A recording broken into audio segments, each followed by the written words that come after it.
Have you ever felt your heart grow quiet, almost too quiet, as though the flame of praise had dimmed beneath the weight of days? Have you ever longed to feel thankful again, not just in thought, but in the deep places of the soul where peace once lived easily? Tonight, we turn to Psalm 103, a song of remembrance, of renewal, and of worship that begins not with command, but with invitation.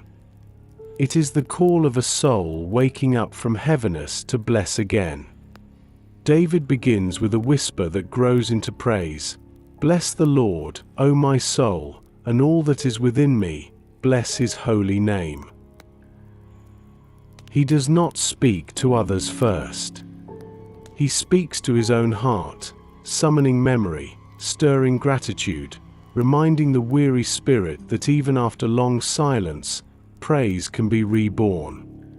Because sometimes, the truest prayer is not spoken outward, but inward, a soul reminding itself of who God has always been.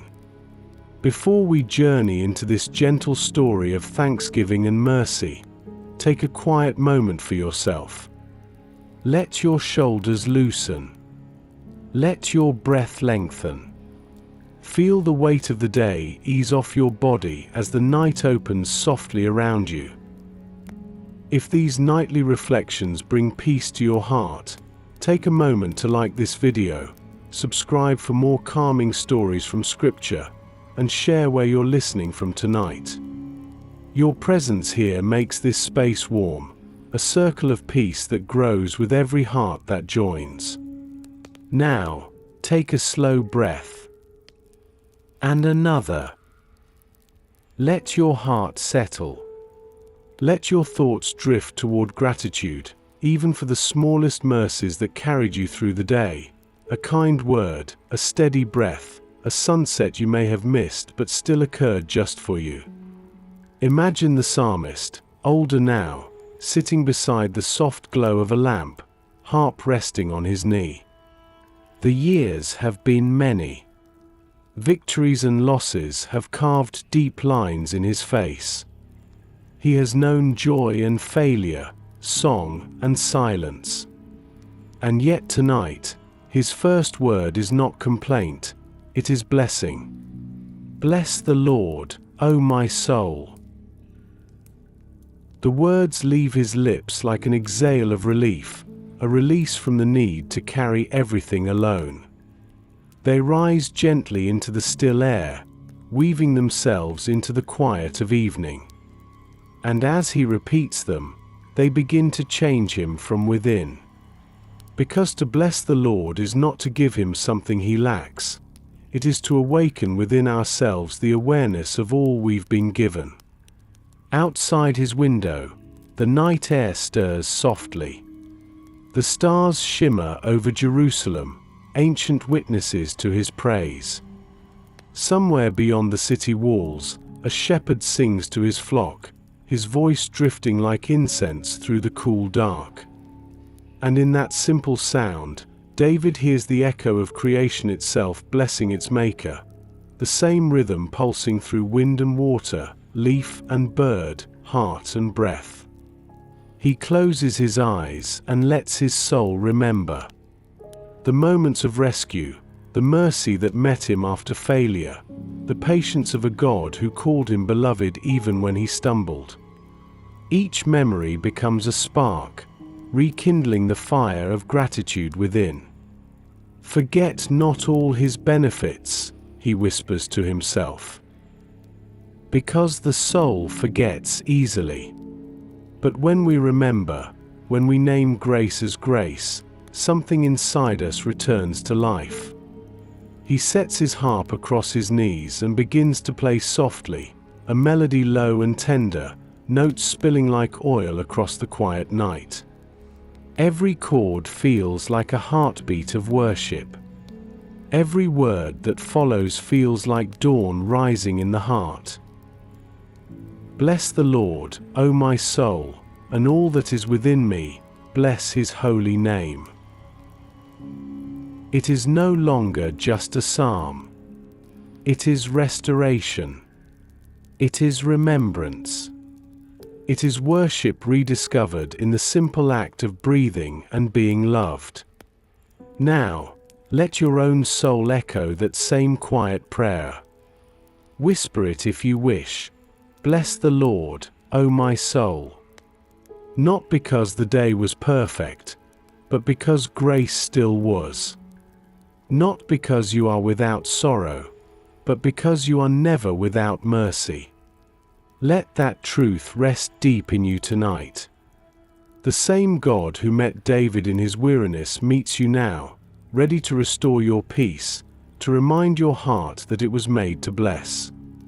And so the story begins, not with noise, but with stillness.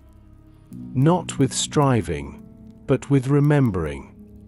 The kind of remembering that draws the heart gently back to worship. The first light of morning touches the horizon. A quiet dawn spills softly over the hills of Jerusalem, turning stone walls to gold and rooftops to rose. The psalmist sits beside his window, eyes half closed, breathing in the cool air of daybreak. The city below stirs gently, merchants preparing their stalls, mothers lighting small fires, the temple trumpets far in the distance calling hearts to prayer. And in the hush between sound and silence, David's voice rises again, low but certain. Bless the Lord, O my soul, and forget not all his benefits. His words drift upward like smoke from incense, carried on the wind toward heaven. They are not new words, but they are newly felt. For memory has woken with the dawn.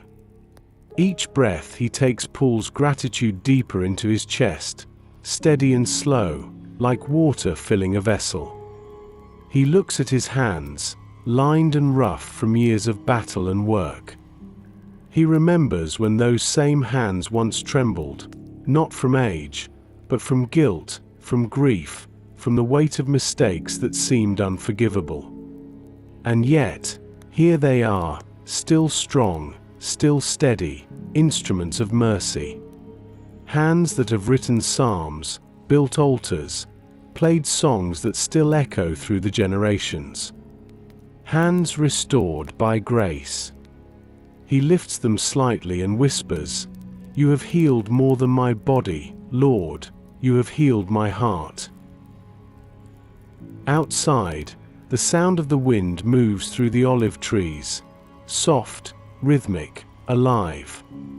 It feels like the Spirit itself passing by, stirring the leaves into 1,000 murmuring amens.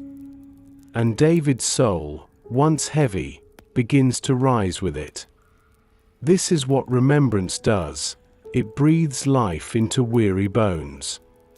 He lets his thoughts wander back through the years, not with regret, but reverence.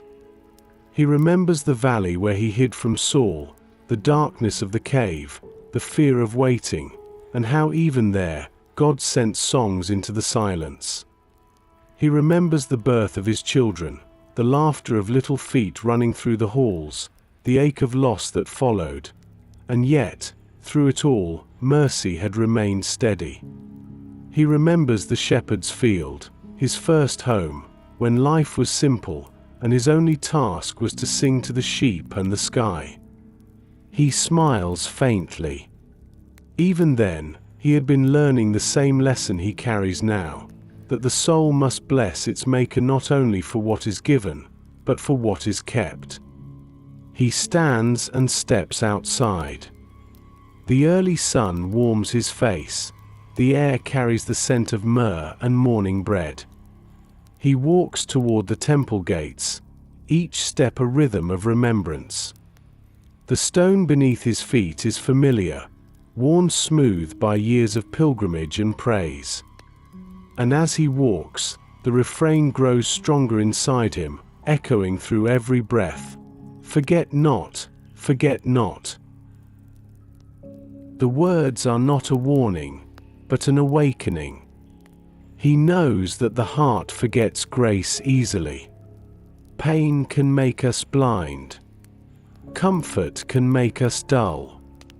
But praise restores memory. It reminds the soul who the giver is, and who we are in his light. He pauses at the gate, placing his hand upon the cool brass. It gleams faintly, catching the sun, and for a moment he sees his reflection there, weary, older, yet calm. He smiles softly. It is the face of a man who has been forgiven, provided for, protected, redeemed. Every scar tells a story of faithfulness greater than his own. "Bless the Lord, O my soul," he says again, not as ritual, but as revelation. The words settle deep, finding a home where fear once lived. They do not rise out of duty, they rise out of remembering. He looks toward the city. Children run through the market, laughter ringing like bells.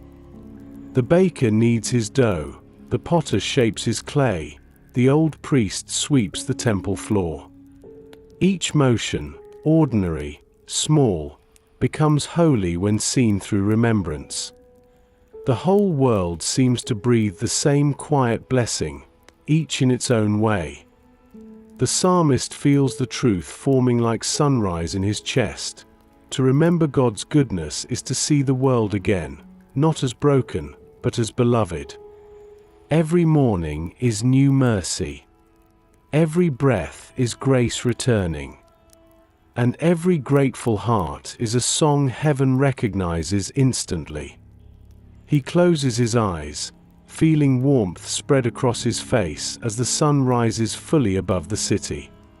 "Bless the Lord, O my soul," he whispers one more time, "for you have been faithful beyond what I have deserved, and closer than I have known." The city hums quietly below him, life beginning to move.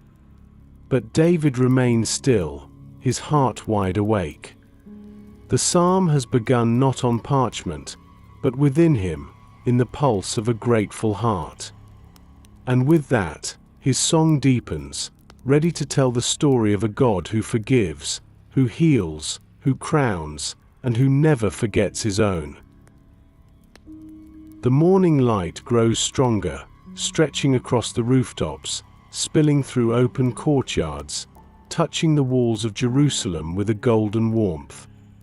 It is the kind of light that feels alive, not harsh, but healing.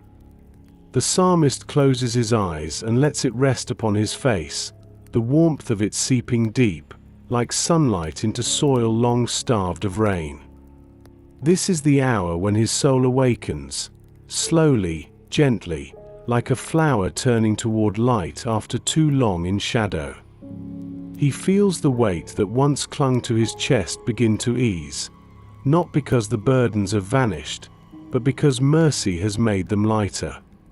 He whispers the next words, tenderly, almost as a confession and a declaration at once, "Who forgives all your iniquities, who heals all your diseases." Forgiveness. Healing. The two graces that meet where the soul is most fragile, one for the heart, one for the flesh, both for the whole of being. He breathes deeply, remembering the countless times his soul needed both. He remembers when guilt had poisoned joy, when silence had replaced song. He remembers the nights he lay awake, whispering prayers too broken to form words. And yet, each time, God's mercy had come like morning, not condemning, but cleansing. Never loud, never delayed, never deserved, yet always there. He opens his eyes again. The city moves gently around him, the world going on in its rhythm. But within him, something deeper is stirring, a sacred stillness, a soft recognition that every breath he takes, every beat of his heart, every sound that reaches his ear, exists only because mercy still chooses to sustain him. He sits upon a low stone wall and watches a child chase a dove through the street. The bird flutters upward, its wings glinting in sunlight, before landing nearby on the temple steps. The child laughs, her joy unrestrained. And the psalmist smiles, realizing that joy itself is one of God's quietest healings. Even laughter, that sudden rush of light through a heavy spirit, is proof that restoration is still possible. He thinks of all the wounds time has left in him, the visible scars and the ones no eye can see. Some from battles, some from betrayal, some from within his own heart. And yet, every wound has found a place within God's redemption. Even his brokenness became a temple for grace to dwell. Nothing wasted. Nothing forgotten. Nothing beyond healing. He looks toward the heavens, eyes shimmering, and murmurs, "You have forgiven me, Lord, more times than I can count. And you have healed me in ways I still do not understand." The breeze shifts, carrying with it the faint fragrance of frankincense from the temple. It wraps around him gently, a scent of worship, of restoration. He breathes it in and feels something within him loosen. It's as though his very soul exhales for the first time in years.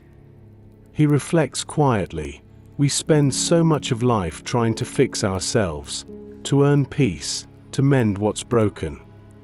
But peace was never meant to be earned. It was meant to be received. Forgiveness is not a prize for the perfect, it is a gift for the willing. And healing, true healing, does not come from striving, but from surrender. He remembers how easily people forget that mercy is not scarce. It renews like dawn, constant, quiet, sufficient for each day. No matter how many times the night falls, the morning always comes again, painting grace across the horizon of the soul.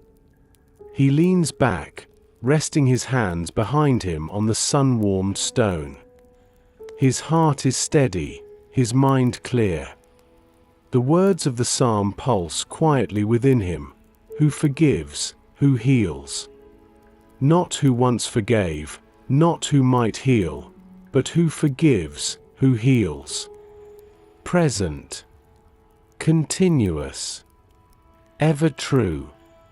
The same today as yesterday, as forever. He closes his eyes again, whispering the words like a prayer woven with gratitude. You heal not only the body that breaks, but the heart that hides. You forgive not only the sin I confess, but the shame I carry in silence. Tears well up softly, not from sorrow, but from relief. For to be forgiven is to be free. To be healed is to remember that you were never forsaken. The child's laughter echoes faintly through the streets once more, carried on the morning air. And in that sound, the psalmist feels the truth of his song becoming real, that life itself is a psalm of mercy, written by hands that mend what they make. He lifts his face to the light, his voice now stronger, sure, "Bless the Lord, O my soul." And for the first time in a long time, the words feel like wings.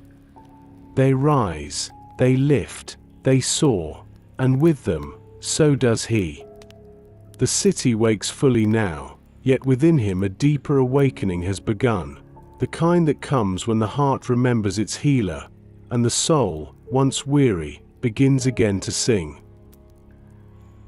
The morning ripens into gold. The sounds of the city drift upward, the steady rhythm of work, the murmur of prayer, the pulse of life moving forward.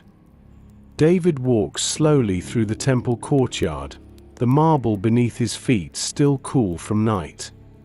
Every echo of his step reminds him of the years that have passed, of dangers survived, of mercies received, of grace that has never once failed. He lifts his gaze toward the altar and breathes deeply.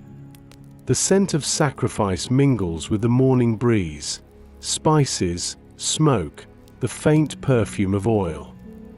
Each breath becomes an act of remembrance. Each heartbeat whispers, "Forget not his benefits." How easy it is to forget. How quietly blessings can fade into the background when worry speaks louder than wonder. Yet the psalmist knows that memory is the altar of gratitude. And gratitude, once rekindled, turns even sorrow into song. He closes his eyes. The years unfold within him like pages. He remembers the lion and the bear, the battles of his youth where strength was lent from heaven. He remembers Goliath's shadow falling over the valley, the stone guided by a hand greater than his own. He remembers the years of exile, the nights he slept on cold ground, chased and hunted, yet never destroyed. Each story, each scar, each sleepless hour became another verse in the song of God's faithfulness. He kneels and lets his hands rest on the temple floor. The stone feels solid, steady beneath trembling palms. "Who redeems your life from destruction?" he whispers.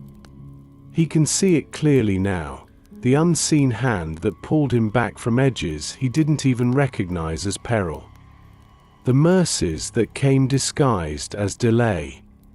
The protection that felt, for a time, like denial. How many times had he been saved from his own plans, rescued from his own pride? He lifts his head and the light spills across his face. "Who crowns you with loving kindness and tender mercies?"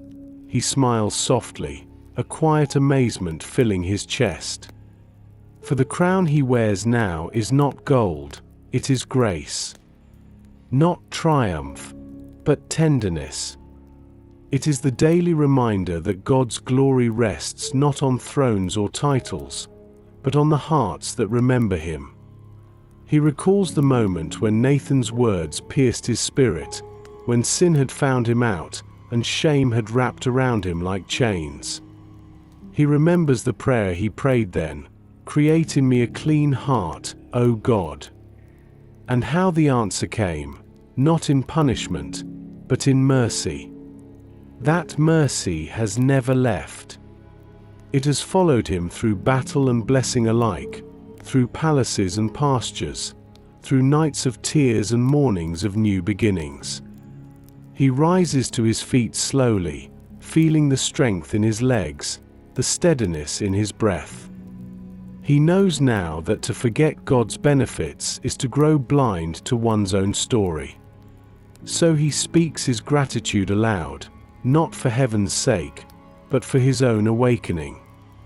Bless the Lord, who forgives, who heals, who redeems, who crowns, who satisfies. The words fall like gentle rain upon dry ground, soaking into every part of him. He thinks of the people beyond these walls, the weary workers, the widows, the shepherds still on the hills.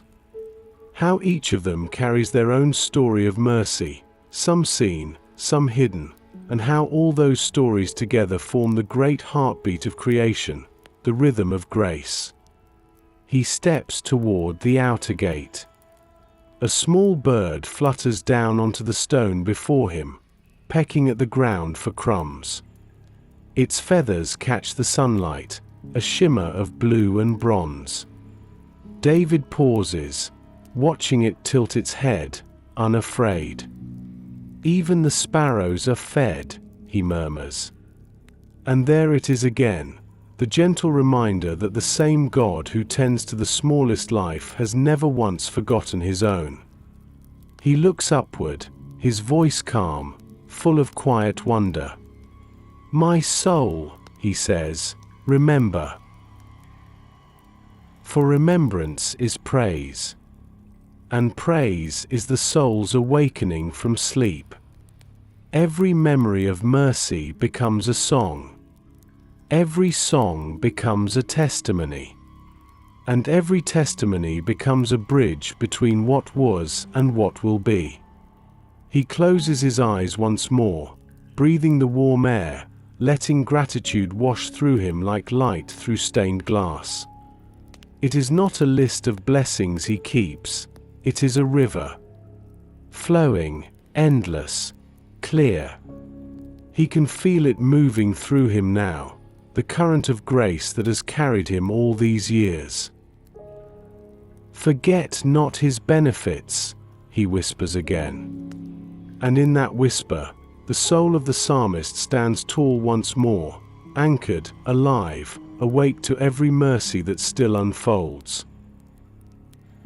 The day ripens into full light, the kind that bathes the world in warmth without burning it, steady and kind. The psalmist walks beyond the temple walls now, into the quiet outskirts where olive trees bend and sway beneath the breeze. He follows a narrow path lined with stones, their edges softened by years of wind and feet and memory.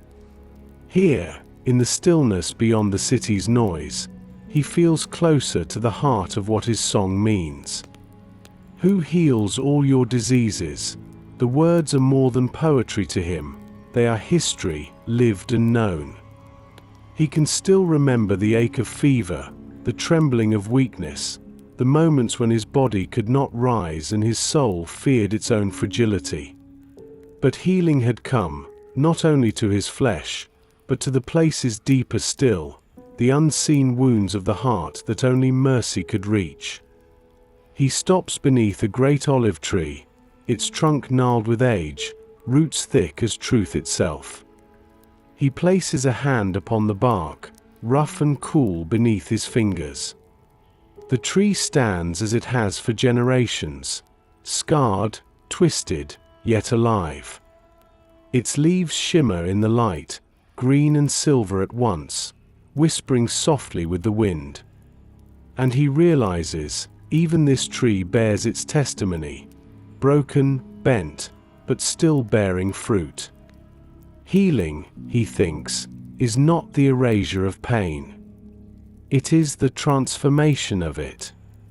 Every scar becomes a place where the light enters, where grace has proven itself stronger than the wound. It is the mystery of God, that wholeness can bloom from brokenness, that beauty can grow where ashes once lay. He remembers the faces of those who suffered beside him, soldiers, mothers, strangers who came to the temple seeking hope. Some were healed quickly, others slowly, and some were healed only in ways unseen. But in every story, he saw the same hand, steady, patient, kind. A God who does not turn away from suffering, but draws near to it. Who sits beside the sick, who listens to the groans of the weary, who breathes peace into pain. He kneels on the ground, running his hands through the soft dust. It feels warm, familiar, the same dust from which all were formed. We are dust, he murmurs, and yet you breathe life into dust again and again. He remembers the first breath that ever touched human clay, the moment God turned dirt into spirit. That same breath still moves now, still heals, still restores. Every act of mercy is a continuation of that first creation, the ongoing miracle of being remade. He closes his eyes and lets the sounds around him blend together, the hum of bees, the rustle of leaves, the distant song of a shepherd's flute. Each sound feels like part of the same rhythm, creation itself humming its gratitude to the healer of all things. The air carries the scent of crushed herbs and wild thyme, the same herbs used in anointing oils for the sick. He breathes it in deeply, feeling his chest expand with peace. Who heals all your diseases? He whispers the words again, this time slower, each syllable a heartbeat. He thinks of wounds that can't be seen, the ones time doesn't touch: grief, guilt, loneliness, fear. Those too are diseases, the kind that only divine gentleness can cure. And he knows, with quiet certainty, that God heals those as surely as he heals the body. The wind shifts, cool and steady, brushing through the branches above him. He feels it touch his face, almost like a hand, warm, familiar, forgiving. He tilts his head back and whispers, "You heal me still, even now." He doesn't mean from illness or pain. He means from the daily wounds, impatience, pride, sorrow that lingers too long. Every day, God restores what the world slowly frays. He thinks of the oil poured on wounds, how it soothes what is torn. That, he realizes, is what divine mercy does. It doesn't rush to erase the hurt. It seeps in gently, saturating every hidden place until what was once tender becomes strong again. Until what once hurt now glows with remembrance, not of pain, but of presence. He rises slowly, his knees brushing dust, his spirit steady. He walks to a small stream nearby, kneeling once more to cup water in his hands. The reflection ripples, his face older, softer, marked by grace. He splashes the cool water across his brow and lets the droplets trace down his cheeks. Each one feels like blessing, a reminder that even the smallest touch of God's creation carries healing. And as the water runs through his fingers, he realizes something deeper. Healing is not a moment, it is a movement. A rhythm that never stops flowing through life. The river of mercy runs through every season, carving even through the hardest stone, reshaping what was broken into something whole. He stands, watching the stream shimmer beneath the sunlight. And with a full, peaceful heart, he speaks to the wind as if it carries his song to every corner of creation. Bless the Lord, who heals, who restores, who makes even scars shine with glory. The words linger in the air, and the world seems to pause to listen. The trees, the water, the sky, each echoing the same truth, that healing is not only what God does, it is who He is. And with that, the psalmist's heart settles into quiet gratitude, every breath an offering, every step an act of faith in the healer who never ceases to make things new. The afternoon light drifts into a softer gold. The warmth no longer presses, it caresses. The psalmist sits once more beneath the shade of the olive tree, his back against the trunk, his hands resting loosely upon his knees. He has spoken of forgiveness and healing, of the mercy that rescues from destruction. Now his heart turns toward a quieter truth, the grace that crowns. Who crowns you with loving kindness and tender mercies? He repeats the words slowly, letting them circle through his spirit like a melody. Not armor, not victory, not the crown of kingship he once wore, but a crown of kindness. He smiles faintly. Perhaps this is the only crown that truly fits a human head, one made not of gold, but of grace. He lifts his face toward the canopy above. Light spills through the leaves in soft patterns, dappling his skin. He remembers the weight of the golden crown he once wore, how it gleamed under torchlight, how it marked him as ruler of a kingdom. But that crown had always felt heavy, and its glitter often hid the shadows beneath it.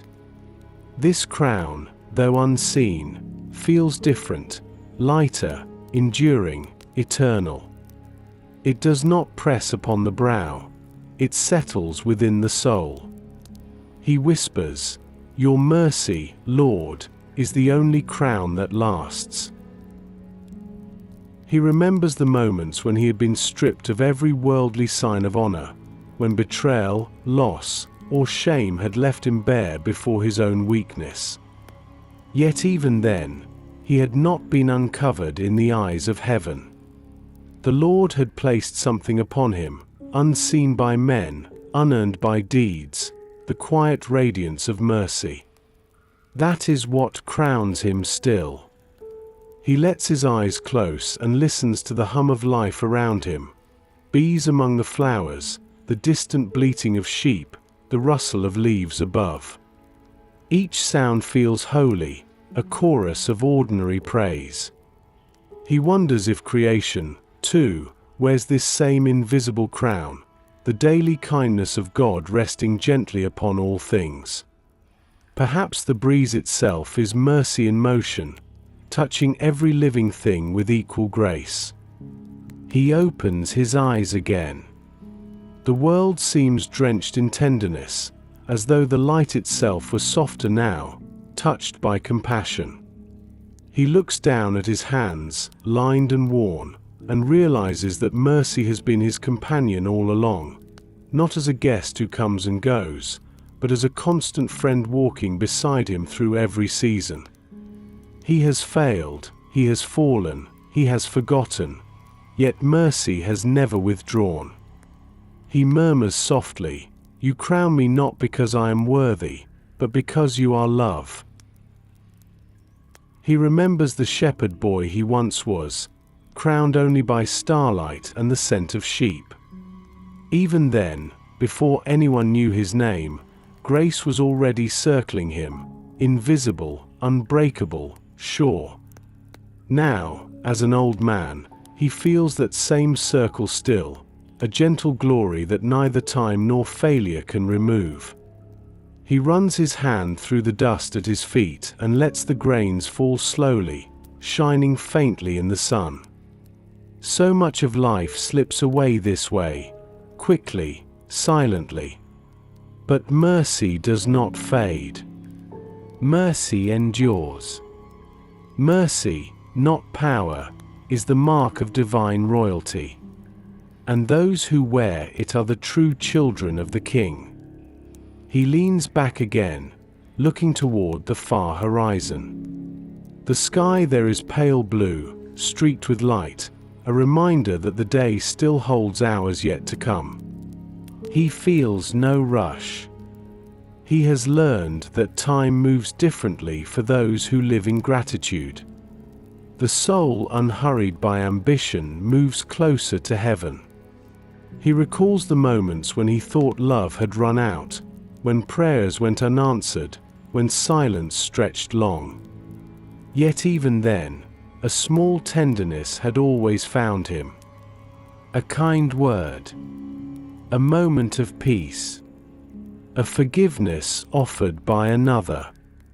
A glimpse of beauty when all seemed grey. Those, too, were crowns, quiet mercies placed upon an undeserving head. He speaks aloud, as though addressing the wind, "Your loving kindness, O Lord, is not given once, it renews itself each morning. You do not simply forgive, you adorn. You do not merely restore, you glorify. You turn the humbled into royalty, and the weary into beloved." The breeze grows stronger for a moment, brushing through the olive branches, scattering sunlight across his face. It feels like an answer, like the soft touch of a crown being set in place. He closes his eyes again and breathes deeply. The peace that fills him now is not stillness alone, it is dignity reborn, identity restored. The kind that comes only when love has rewritten shame. He knows that one day, all crowns of the earth will crumble into dust. But this one, this invisible wreath of mercy, will never fade. It is made from the very nature of God Himself, everlasting kindness, endless compassion. He bows his head, whispering through a tear that falls quietly to the ground, Bless the Lord, who crowns me with love that does not end. And somewhere above, the light shifts, gentle, radiant, complete, as though heaven itself has smiled upon the one who has remembered how to wear grace well. The afternoon deepens into amber. Shadows lengthen across the land, stretching gently like the arms of time itself. The psalmist walks slowly along the edge of the olive grove, the warmth of the sun resting on his shoulders. A flock of small birds circles above, their flight easy, unhurried, an image of joy without effort. He whispers the next line of his psalm, letting each word linger on his tongue as though tasting it for the first time. Who satisfies your mouth with good things, so that your youth is renewed like the eagles. He smiles. Satisfaction, not the fleeting kind the world offers, but the deep, steady fullness that only God can give. He knows this satisfaction well, the one that fills the soul even when the body is weary, the kind that feeds where food cannot reach. He sits upon a large, smooth stone, the earth beneath him warm and alive. The air hums with the scent of harvest, figs ripening, grain bending under its own abundance. The psalmist closes his eyes and breathes deeply, remembering the table of blessings laid before him across a lifetime. Not feasts of kings, but the quiet meals shared with grace, bread still warm from the oven, honey dripping golden from the comb, the laughter of companions, the silence of peace. He murmurs, "You satisfy me, Lord, not with wealth, but with wonder. Not with plenty, but with presence." His heart fills at the thought. How many days had he once spent chasing the empty promises of the world, victories, applause, the illusion of more? And how many nights had he gone to bed still hollow, despite it all? Now, as age has softened the edges of desire, he sees clearly. Satisfaction has never been about possession, it has always been about communion. The soul does not hunger for more, it hungers for meaning. And meaning is found only in the giver of all that is good. He runs his hand through the tall grass beside him, feeling each blade cool against his skin. The breeze carries the soft sound of the river below, water flowing over stone, a melody older than memory. He lets that sound fill him, the way one might savor a song that has no words. This, too, is satisfaction, to find joy in simply being, in existing beneath the same sun that shines upon all. He thinks of the eagle mentioned in his psalm, strong, solitary, renewed. He had watched them once, soaring high above the cliffs of En Gedi, their wings cutting through the wind with effortless grace. When the eagle grows old, he recalls, it withdraws to a high rock and waits, feathers worn, strength spent. And there, in the stillness, it molts. Its old feathers fall away. In time, new plumage grows, sleek and strong, and it takes to the sky once more, reborn, restored. So it is with the soul that rests in God. Every season of stillness becomes renewal. Every surrender becomes strength. He tilts his head back, eyes half closed, imagining that flight. The wind beneath wings, the upward pull toward light. He smiles through quiet tears. My youth is renewed, he whispers, not because I am untouched by time, but because I am touched by grace. He looks at his hands again, the same ones that once held a sling, a harp, a crown. Now they tremble slightly, but the tremor doesn't sadden him. He sees beauty in it, the reminder that even as the body weakens, the spirit can soar. Strength is not what it once was, but it has become something better, serenity. And serenity, he realizes, is the highest form of strength. He picks up a fallen olive from the ground, its skin dark and smooth. He rolls it gently between his fingers, thinking of the tree that bore it, how each fruit begins small and bitter before ripening into sweetness. That, too, is the soul's journey. Bitterness transformed into gratitude, impatience ripened into peace. He smiles and presses the fruit into the soil, whispering, "Even this becomes something good in time." The breeze shifts, carrying the scent of rain from far away, a promise of refreshment yet to come. He lifts his face toward it, feeling the air move across his cheeks like a blessing. Every sense within him feels awake: taste, sight, touch, sound, scent, all alive, all satisfied. Because to a grateful heart, even the simplest things are miracles. He remembers how, when he was younger, he prayed for strength to conquer. Now, he prays for gentleness to receive. And in receiving, he finds renewal. He is not who he was, but in the quiet mercy of God, he is always being made new. He whispers into the wind, voice steady and soft, "You have given me more than I ever knew to ask for, and less of what would have harmed me. You have filled my days with just enough light to see you, and my nights with just enough stars to remember you are near." The sky above glows with late afternoon gold, the world shimmering with that rare kind of beauty that belongs only to moments soon to pass. The psalmist watches it, full of calm. Each breath feels like bread for the spirit, each heartbeat like a hymn.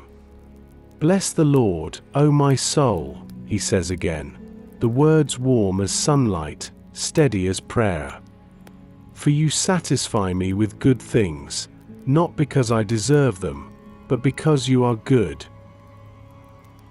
And as the first birds of evening begin to call, the psalmist smiles, his spirit light and young again, renewed not by time undone, but by grace remembered.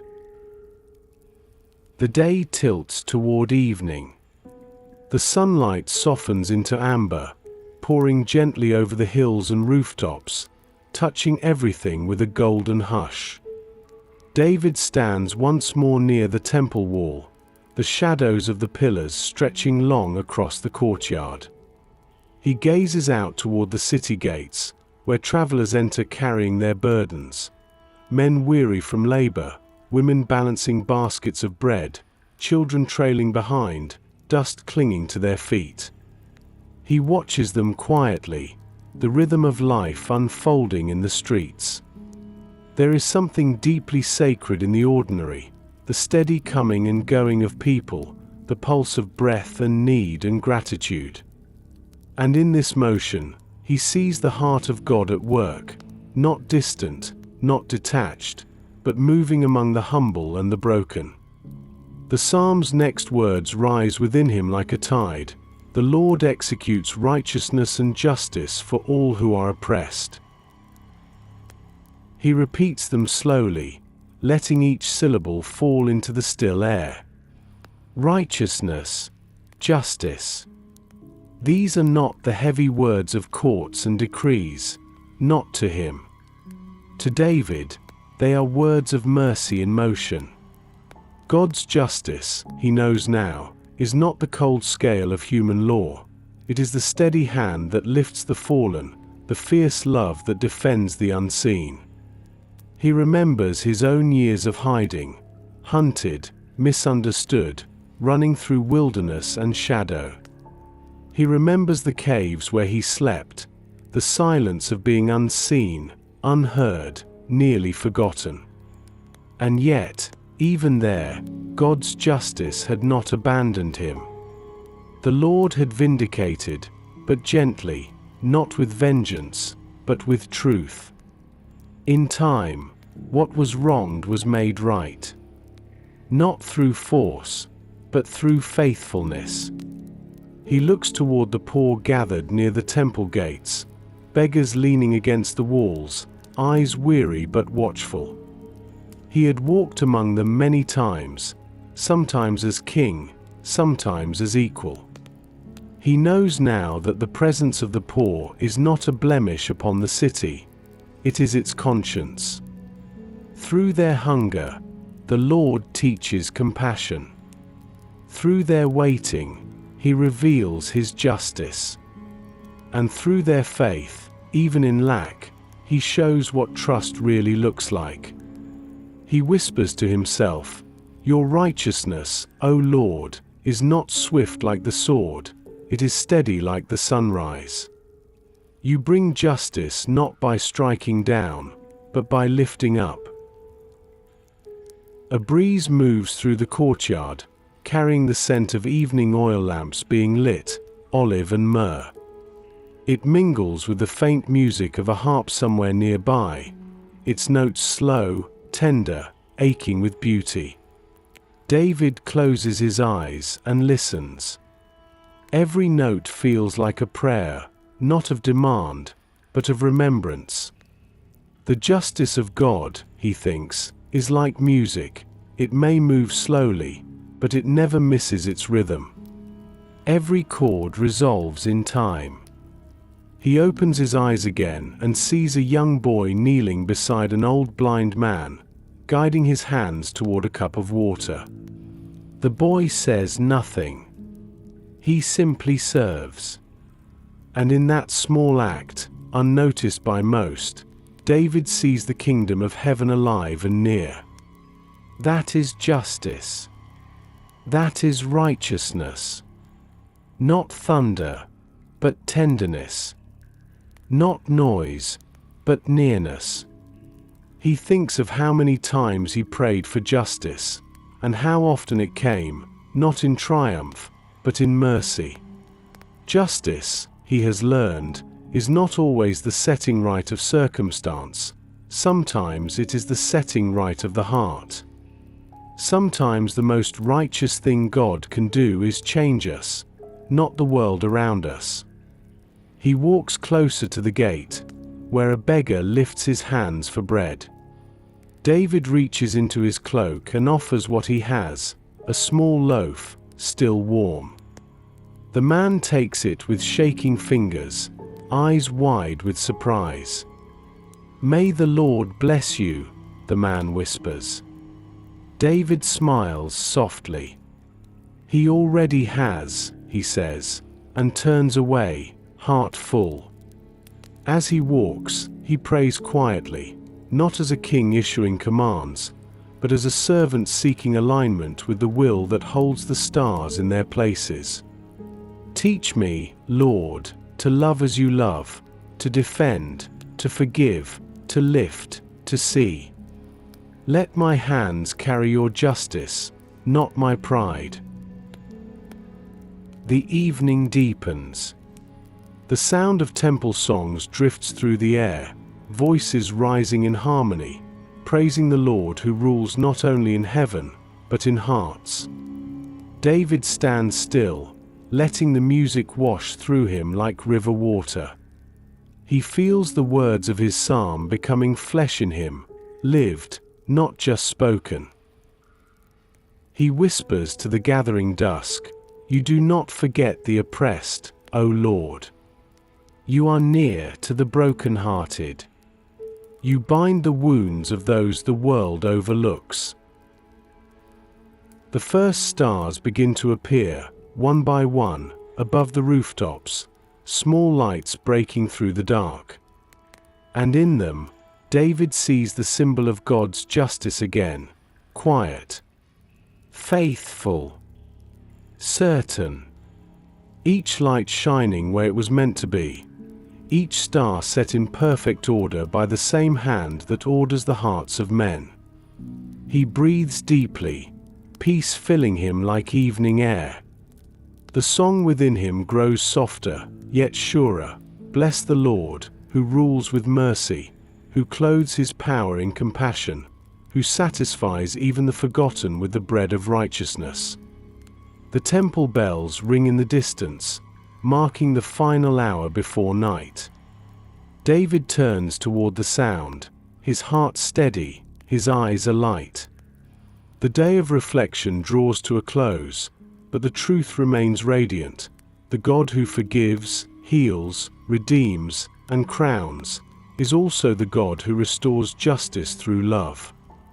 And with that thought, the psalmist lifts his hands to the darkening sky and whispers once more, "Bless the Lord, O my soul," his voice blending with the wind, his heart aligned with eternity.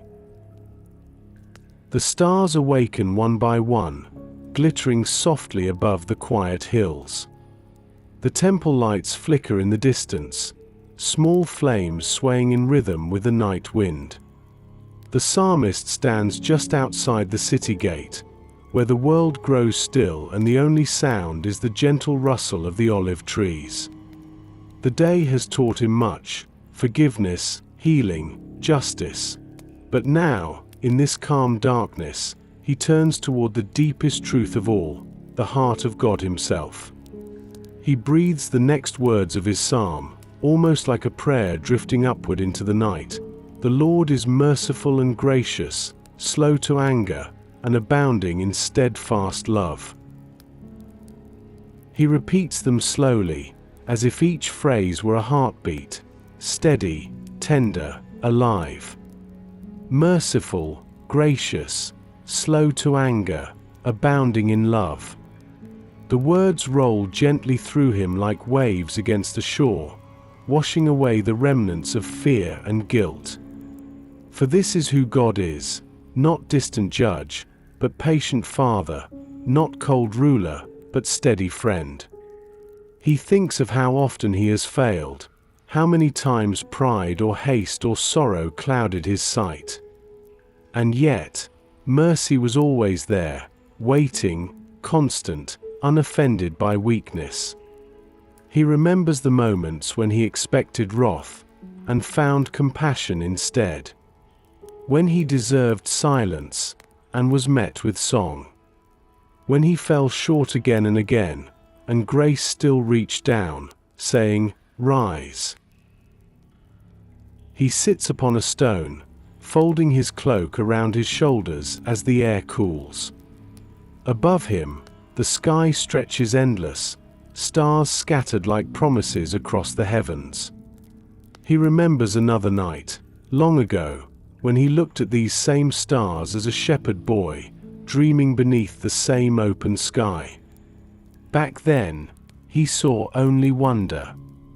Now, after a lifetime of rising and falling, he sees mercy written in every light. For through all his years, through glory and failure alike, one truth has never changed: God's love is unshakable. He whispers into the stillness, "Lord, you are slow to anger, slower than I deserve. You do not count my faults the way men do. You do not rush to punish. You wait until the heart remembers who you are." The words echo faintly through the trees, finding no reply but the sound of leaves whispering overhead. Yet in that whisper, he hears the answer, the same answer that creation gives every night: patience, presence, peace. He recalls the times he had lost his temper, as king, as father, as man, and how those moments left him hollow. But when he turned again to God, he found no anger there, only a kindness that melted shame into humility. That is the difference between divine wrath and divine love. Wrath destroys, love restores. And the Lord, he knows now, is love itself. He looks to the heavens again, voice soft but sure: "You are not quick to condemn, you are quick to forgive. You are not eager to wound, you are eager to heal. You do not remember my failings as I remember them, you cover them in compassion." He draws a deep breath and lets it out slowly, the air leaving him like a sigh of release. For to remember God's mercy is to stop measuring one's worth in guilt and begin resting in grace. The psalmist leans back, eyes tracing the faint glow of constellations above. He imagines God's patience as the stars themselves, enduring, ancient, steady through every storm. He smiles faintly, recalling the old stories told by his elders, of the Lord's long-suffering with Israel, his refusal to abandon his people even when they turned away. He remembers the wilderness, the manna, the pillar of fire, the mercy that followed disobedience like a shadow follows light. Every story ends the same way: love outlasts sin.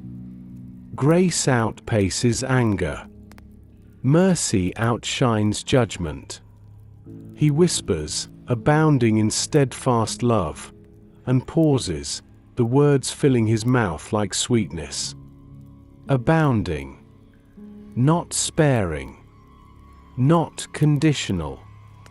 Not cautious. Abounding, overflowing, endless, infinite. Love that spills past the edges of reason and floods the heart without asking permission. He bows his head, overcome. This love, this patience, is the secret rhythm behind all things. It is the reason the sun rises again after night, the reason the sea returns to shore, the reason broken hearts still dare to hope. Mercy is the breath of the universe, and it never stops moving. He looks down at his hands, open before him in the lamplight. Once, they knew the weight of weapons. Now, they know only the weight of gratitude. He closes them slowly, as if holding something invisible but holy. Your mercy is my crown, he murmurs, and your grace is my rest. The air around him is utterly calm now, as though the earth itself listens. A faint sound, a nightingale, rises somewhere beyond the wall, its song clear and pure in the cool dark. David listens, smiling through tears. That single bird, unseen yet unafraid, sings into the night with full heart. It does not wait for morning to give thanks. It sings because the darkness is not the end. The psalmist lifts his gaze toward the heavens once more and whispers his own song, "Bless the Lord, O my soul, for his mercy endures forever." And as the last light fades from the horizon, the words settle deep within him, the final lesson of a long day, that love unending is the heartbeat of heaven, and mercy unspent is the song that carries every soul home.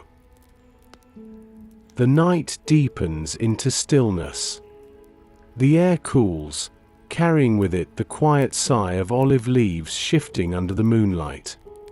The psalmist sits upon a stone near the city's edge, a small lamp beside him, its flame dancing gently in the wind. The streets behind him have fallen silent. Even the temple bells have ceased. Only the whisper of the breeze remains, like breath itself, moving softly through creation. He gazes at his hands again, the lines of age etched deep across his skin. They tremble faintly as he turns them toward the lamplight. And then, as if speaking not to the world but to the very dust from which he was formed, he murmurs, "For he knows our frame, he remembers that we are dust." The words do not sadden him. They comfort him. For in them, he feels seen, truly seen, not as king, not as poet, but as a child of the earth, fragile and finite, yet wholly known. He traces the edge of his palm with his thumb, whispering to the stillness, "You know what I am made of, Lord, the clay of weakness, the breath of your mercy. You remember what I forget, that I am not endless, but you are. He leans back and looks toward the horizon, where the faint glow of moonlight spills across the desert hills. Each grain of sand catches the light like tiny stars scattered across the earth. Dust, billions of pieces, each insignificant alone, yet together forming the land beneath his feet.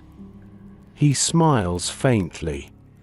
Even dust, it seems, has purpose when held together by the hands of God. He remembers the story, the first breath that ever filled the lungs of humankind. The breath that turned dust into life.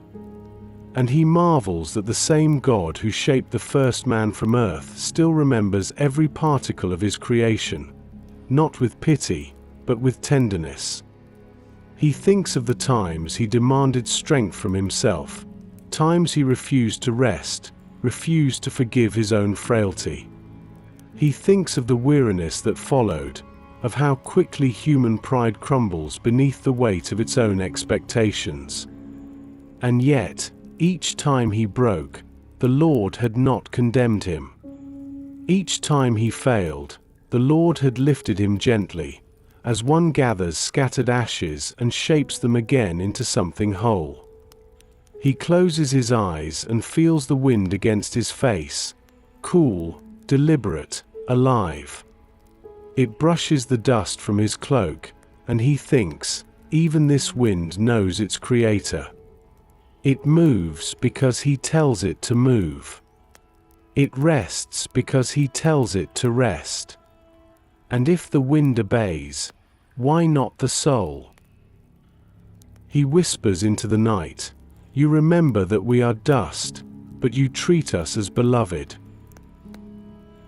He feels the truth of that deep in his bones, the mercy that measures not by might, but by heart. The love that does not scorn weakness, but sanctifies it. God does not despise frailty, he dwells within it. He builds his throne in the humility of the human spirit, the place where pride falls silent and dependence becomes prayer. He thinks of the young soldiers who once fought under his command, their faces bright with courage, their bodies strong and untested. Many had fallen, and he had mourned them deeply. But now, with the wisdom of years, he understands, strength is not in flesh. It is not in youth or power or will. It is in surrender. It is in remembering that even dust shines when the light of heaven rests upon it. He lifts a handful of earth from the ground beside him, letting it run slowly through his fingers. The grains catch the lamp's glow, sparkling for an instant before returning to the ground. "Here I am," he whispers softly. "Dust, yet chosen. Fragile, yet carried. Brief, yet eternal in your love."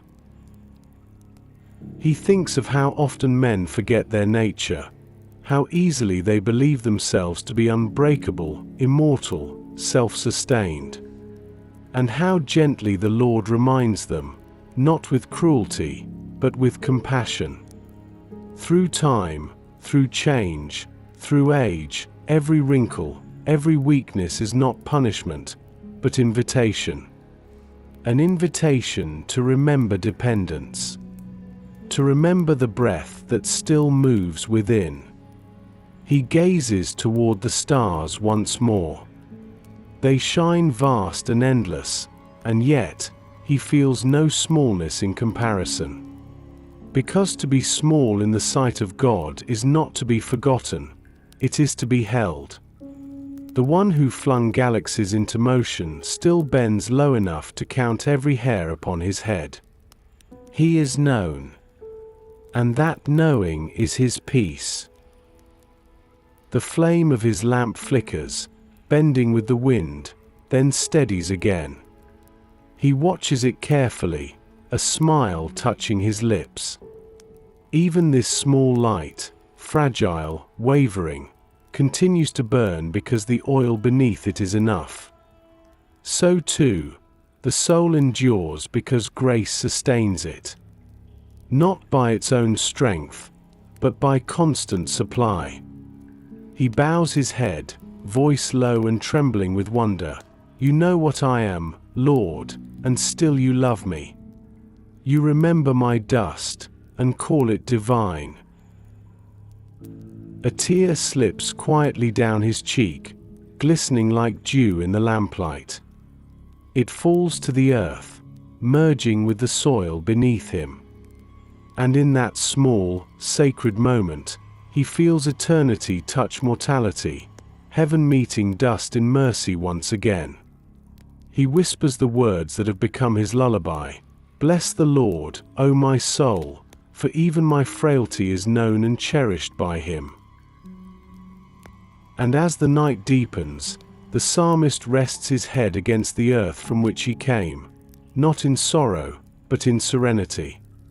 For dust is not defeat when it belongs to the hands that first breathed it to life. The night sky stretches wide and endless above him, a black sea scattered with stars. The air has grown cooler now, the kind that makes the earth quiet and the soul still. The psalmist pulls his cloak tighter around his shoulders and looks toward the horizon, that invisible line where east and west meet only in the imagination, never in truth. It is there that he begins to whisper the next line of his song. As far as the east is from the west, so far has he removed our transgressions from us. He lets the words rest in the air for a while, as though they need space to stretch, to travel across the wide distance between heaven and earth, between guilt and grace. Then he breathes, slowly, reverently, and repeats them again. He closes his eyes and sees the map of his life, every misstep, every wrong turn, every shadowed memory that once haunted his nights. There were times he thought those mistakes would cling to him forever, that his soul would always carry their weight. But no, they are gone. Not covered, not hidden, removed. As far as east from west, an immeasurable distance, a separation without end. He whispers, "How far, Lord? How far have you sent them?" And in the stillness, the answer is felt, not heard, farther than guilt can travel, farther than memory can reach, beyond the limits of shame, beyond the echo of regret. Gone, because mercy chose to erase what justice alone could never redeem. He exhales deeply, a trembling release. How many years had he carried burdens that grace had long since lifted? How often had he looked behind him, searching for what God had already buried in the sea of forgetfulness? He smiles faintly through tears. It seems the hardest forgiveness to accept is often one's own. He remembers the moment Nathan's words pierced his heart years ago, the prophet's voice, calm and sure, "You are the man." He remembers how shame had swallowed him whole, how the weight of sin seemed unbearable. But he also remembers what followed, not condemnation, but cleansing. Not exile, but restoration. He remembers the psalm he wrote then, "Have mercy upon me, O God." He remembers how mercy came. Not once. Not for a season. But forever. He tilts his head back and gazes at the stars, those same stars Abraham once counted, symbols of promises too vast for human keeping. And he realizes, God's forgiveness is like the sky itself, boundless, borderless, endless in every direction.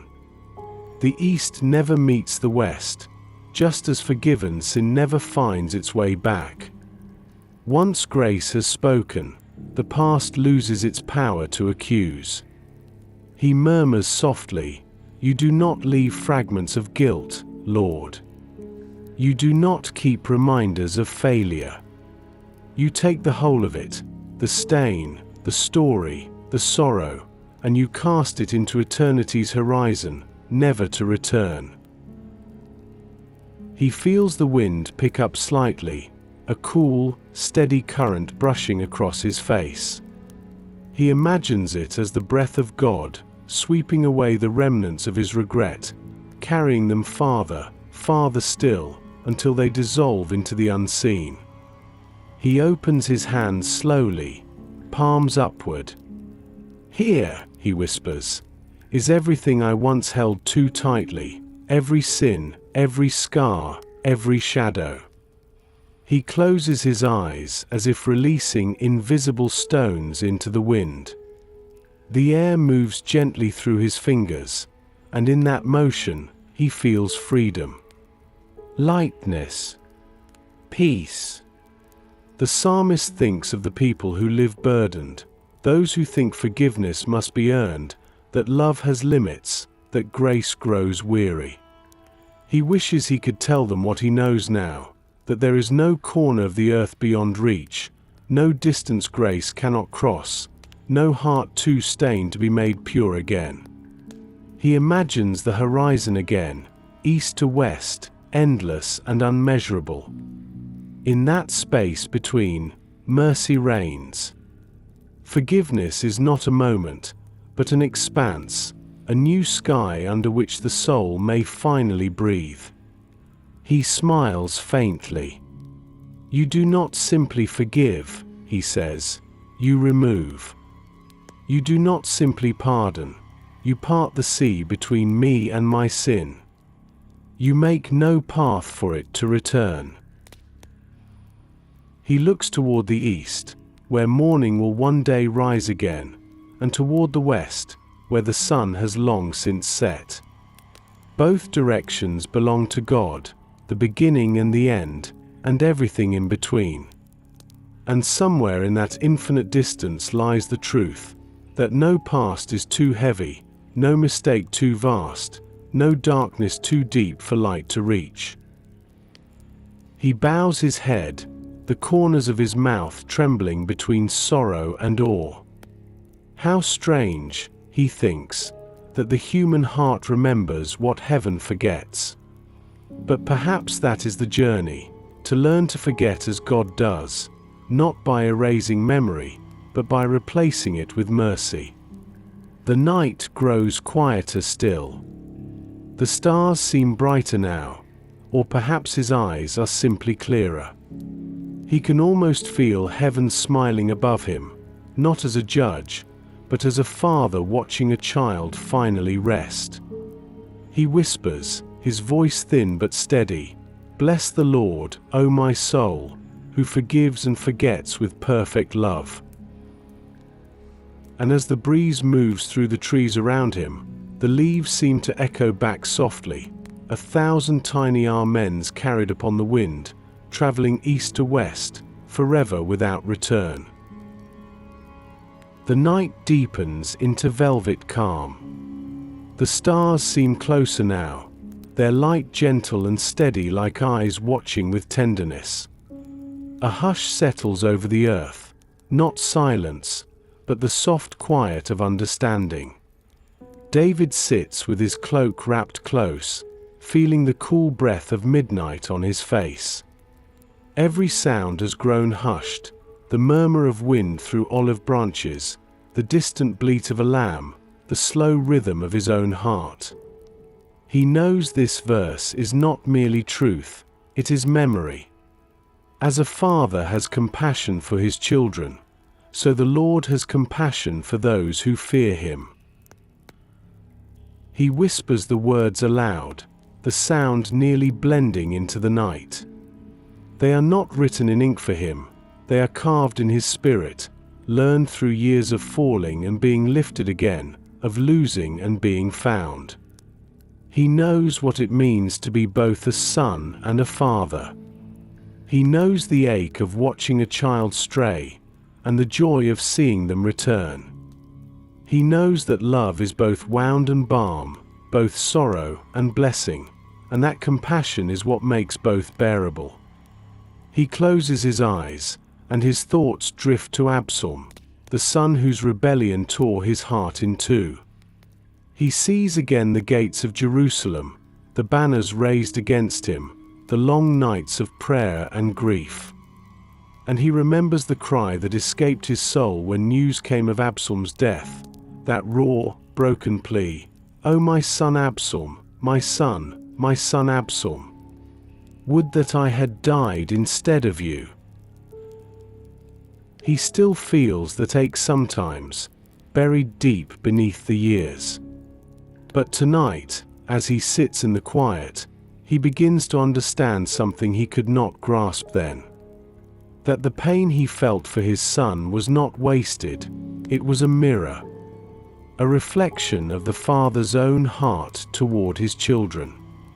If he, a flawed man, could love so fiercely, how much greater must the love of the one who formed all hearts? He opens his eyes again, gazing toward the horizon, where the faintest line of dawn still sleeps beneath the darkness. He whispers, "You have shown me, Lord, that your compassion does not end with disobedience. It follows the lost. It waits at the gate. It runs to embrace the one who returns." He remembers the shepherd's life, the long days of tending, the long nights of searching. He remembers the sound of a single sheep crying out from the hills, how his body would move before his mind could, running, climbing, calling through the night until he found it. And when he did, how he would lift it onto his shoulders, its weight both heavy and holy, and carry it home. He smiles softly. So this, too, is what God is like, the Father who searches, the Father who carries, the Father who rejoices more over one found soul than 1,000 that never wandered. He lifts his face to the heavens, his voice trembling between gratitude and awe. Your compassion, Lord, is not weak. It is not indulgence. It is strength softened by love. It is justice tempered by tenderness. It is patience wearing the face of mercy. He feels the wind stir again, brushing through the olive leaves above him, and it feels almost like an embrace, as though the night itself has leaned close to hold him. He breathes slowly, deeply, and realizes that even now, at this age, in this stillness, he is still being fathered by God. Still guided, still forgiven, still loved into gentleness. He thinks of how many years it took him to understand that the fear of the Lord is not dread, but reverence, the awe that comes when one realizes love this great could never be earned, only received. The kind of fear that bends the knees, not out of terror, but out of wonder. He whispers softly, "As a father loves his children, so you love us, not because we are faithful, but because you are." The psalmist's heart swells with quiet gratitude. He feels himself small again, like the shepherd boy he once was, barefoot in the grass, staring up at the stars, knowing he is seen. He had thought he knew God then, strong, mighty, just. But only now, after a lifetime, does he see the gentler truth, that beneath all power, there is tenderness. Beneath all majesty, there is mercy. Beneath every command, there is care. He looks down at his trembling hands and smiles. They are the hands of an old man, but the heart within him feels young again, renewed by love that does not fade with age. He murmurs to the wind, "Your compassion renews me, even as my strength fades. You comfort me not as a ruler comforts a subject, but as a father comforts a child, not from above, but from beside." The stars seem to shimmer brighter at those words, as though heaven itself bears witness to the truth. He lifts his face toward them one last time before resting his head back against the stone. The lamp beside him burns low, but its flame does not falter. Its steady glow mirrors the steadfastness of divine love, a light that does not waver, even in the darkest hours. "Bless the Lord, O my soul," he whispers again, "for his compassion has carried me farther than strength ever could." And as the lamp flickers softly beside him, the psalmist feels the Father's peace, a warmth not of fire, but of presence, settled deep within his spirit. The night lingers, soft and vast. The stars shimmer above like scattered promises, and the earth beneath breathes a deep, ancient sigh. The psalmist sits in silence, the words of his song still alive upon his tongue. He feels their weight and their wonder. He knows the next truth he must speak, and it humbles him. As for man, his days are like grass. He whispers the words slowly, letting them drift into the darkness like leaves carried by the breeze. The phrase does not wound him, it steadies him. It reminds him of what matters, and what never truly did. He looks out across the valley, faintly silver under the moon. The fields sway gently, each blade of grass bowing under the breath of night. They are beautiful and brief. Tomorrow the sun will rise, and they will glisten with dew. Tomorrow evening, they will fade into shadow once more. Such is life. Tender, fleeting, full for a moment, then carried away by time's soft wind. He breathes deeply, his chest rising slow beneath his cloak. How strange, he thinks, that the world tries so hard to last. And yet everything living knows, deep within, that it will pass. We chase permanence. Yet even mountains crumble. We build names into stone. Yet even stone erodes. But what is forgotten by the world is remembered by God. He watches a single seed drift across the air, light, almost weightless, turning, tumbling, disappearing into the dark. And he smiles. Because this too is truth. What falls to the earth does not vanish. It returns to the soil that birthed it. It becomes part of the quiet renewal that never stops moving beneath the surface. The psalmist runs his fingers through the dust beside him, feeling the grains slip through like time. "This is what I am," he whispers. "Grass and wind, dust and breath, here for a moment, known for eternity." He closes his eyes. The years play across his mind like shadows on the ground.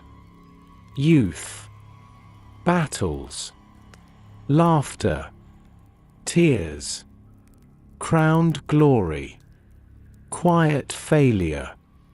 Each memory blooms and fades. And through it all, he feels the same presence, the one who watched him grow and guided every step, even the missteps. The God who knows beginnings and loves through endings. The breeze grows stronger. It moves through the olive branches with a soft rustle, 1,000 tiny voices whispering their hymn to the night. He listens, and hears in it the truth his soul has always known: everything changes, except the one who breathes through change. He tilts his face to the wind and lets it brush against his skin. It cools him and reminds him. His time on earth, like grass, will fade, but his story is part of something endless. Each breath is a note in an eternal song. And even when his voice grows quiet, the melody will go on. He smiles faintly. There was a time he feared endings. Now he finds them holy. The setting of the sun, the falling of the leaf, the silence after the song. Each one is simply an invitation to trust. He whispers again, his tone tender, certain. The wind passes over it, and it is gone. He pauses, then adds softly, but the love that carried it remains. He looks up toward the heavens, endless, radiant, calm.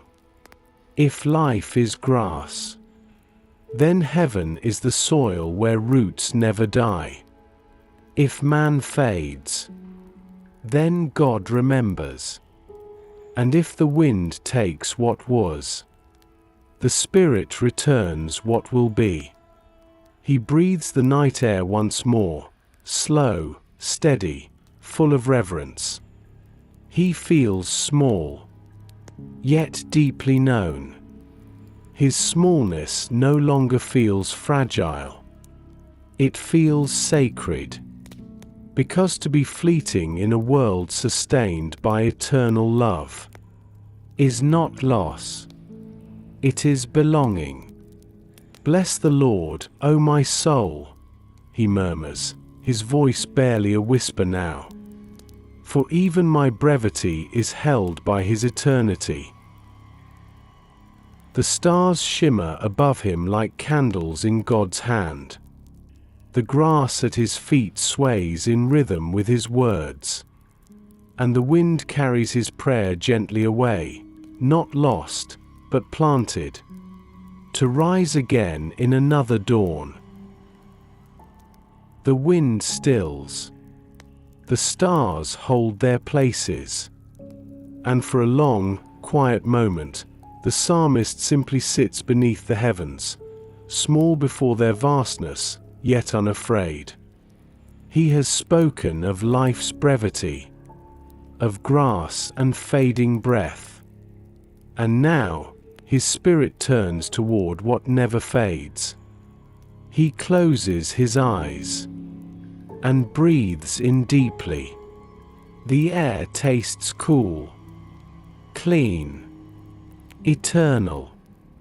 It feels as though he is inhaling forever itself. Then softly, like the opening of dawn, he whispers, "But the mercy of the Lord is from everlasting to everlasting upon those who fear him." He lets the words linger, the but resting in his soul like a bridge between frailty and forever. Man fades, grass withers, breath ends, but the mercy of the Lord remains. He lifts his gaze toward the sky again, that infinite expanse where time seems to dissolve. The stars shimmer like small eternities suspended in silence. Each one burns, not for a moment, but for ages upon ages. And yet even their light, he knows, will one day fade. Only mercy, that unseen radiance of divine love, will remain when all else falls quiet. He smiles faintly. How long has this mercy followed him? Before the shepherd's field, before the throne, before the songs. Even in the womb, when he was still unnamed, mercy was already near, waiting like dawn at the edge of night. He whispers again, barely moving his lips, "You were before me, and you will be after me. Your mercy is the thread that binds every age." He leans forward, hands resting gently on his knees. A small beetle crawls across the dust before him, glimmering faintly in the lamplight. He watches it, the tiny miracle of its movement, the quiet determination of life continuing. Even this, he thinks, lives within Mercy's rhythm. All creation is cradled in it, from the smallest crawling thing to the highest star. He remembers his ancestors, Abraham, Isaac, Jacob, each one touched by the same compassion that now holds him. He remembers the promises made through generations, the covenant that outlasted disobedience, exile, even silence. How easily man changes, and how steadfast God remains. He lifts his face toward the wind and speaks, his voice low but sure. Your mercy, Lord, is older than memory, and younger than every morning. It renews itself as though time cannot touch it. It stretches beyond the beginning, and it will outlast the end. He pauses, and the night seems to listen. He feels the ache of age in his body, the slow pulse of years that have carved their marks upon him. Yet inside, he feels something ageless stirring, a youth untouched by time, sustained by grace. The soul, he realizes, is not growing older. It is growing nearer. Nearer to the source that called it into being. Nearer to mercy that will one day swallow mortality whole. He whispers, "This is the secret of peace. To remember that nothing is lost in you. That mercy never ends where time does." He looks again toward the east, a faint pale glow beginning to bloom along the horizon. The first whisper of dawn. Night yielding to light, as it has since the first morning. And yet, he knows, the mercy behind that sunrise is older still. He thinks of the world to come, of generations unborn who will walk beneath the same sky, sing the same psalm, whisper the same words. They will rise and fall like waves. But the sea of mercy beneath them will never change. He smiles softly, his heart swelling with quiet awe. What a kindness, he murmurs, to live inside something endless. He can almost feel it now, mercy like a river running beneath all things, unseen but steady, carrying creation toward the heart of God. The wind stirs again. A soft sigh through the trees. It brushes his cheek as though to say, "Yes, it is true." He bows his head, eyes closed, and lets gratitude fill every corner of him until it overflows. His prayer is no longer formed by words, but by breath. Each inhale is remembrance. Each exhale, surrender. He whispers one final line, tender as dawn, "Bless the Lord, O my soul. For his mercy has no beginning, and no end." He lifts his face just as the first light spills across the horizon. Soft, pink, eternal. The stars fade. But mercy does not. The sky changes. But the love behind it remains untouched. And there, between night and morning, the psalmist sits quietly, a soul made small by wonder and infinite by grace. The dawn has come, softly, reverently, a breath of gold spilling across the sleeping city. Jerusalem stirs beneath it, rooftops glowing like embers, doves cooing from their perches, smoke rising from the first morning fires. The psalmist sits very still, his cloak wrapped close, the last stars fading above him.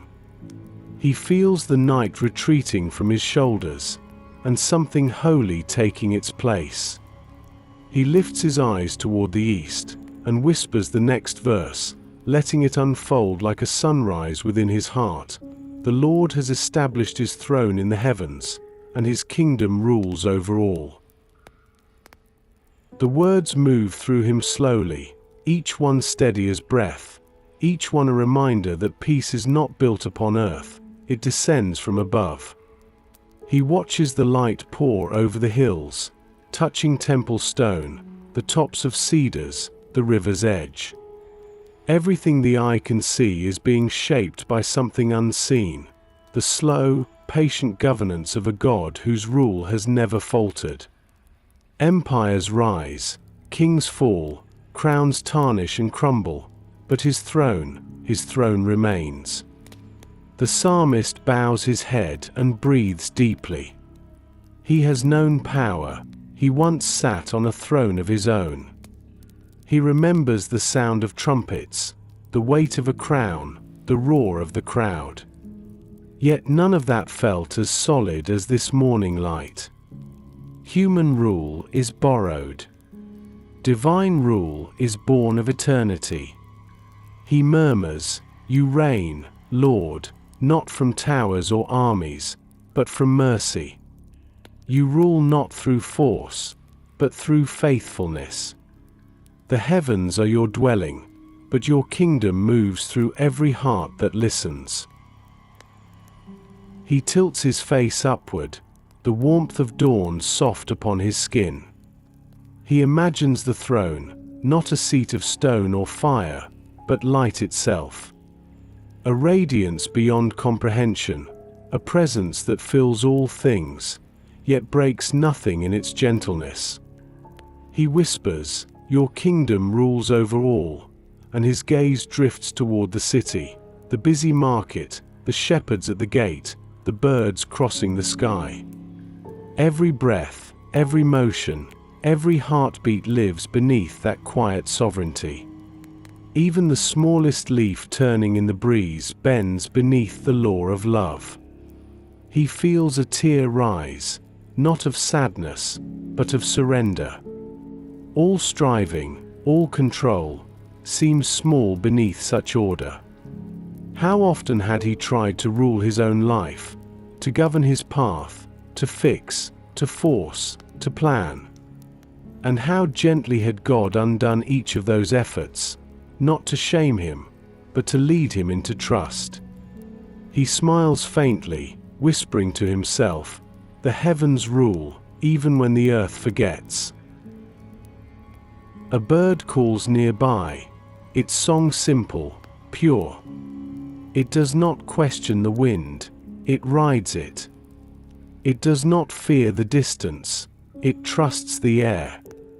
So, too, the soul must learn to rest in divine kingship, not by understanding everything, but by remembering who reigns over everything.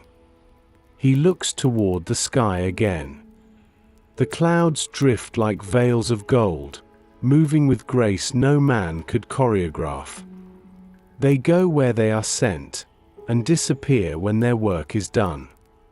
There is beauty in that obedience, a quiet glory in simply belonging to a will greater than one's own.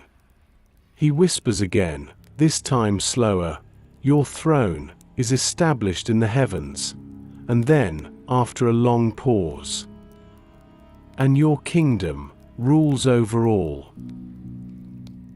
He feels it now, not just as truth, but as presence.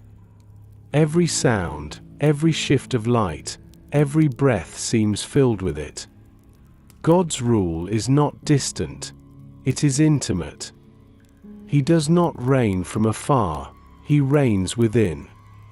He thinks of how the sun rises without command, how rivers flow without reminder, how life renews itself each spring without decree. This is sovereignty, the quiet, constant will of God that needs no witness to be real. The psalmist bows his head and whispers, "If you are on the throne, then all is well." Even in sorrow, even in silence, Your hand holds the balance of all things. The world around him brightens, the shadows retreat, and for a moment, he feels that heaven and earth are not so far apart. The same light that crowns the mountains now rests upon his brow. He breathes deeply, heart full of peace. He does not fear what comes, for he knows who sits above it. The throne in heaven is not only a place, it is a promise. A steady center in a turning world.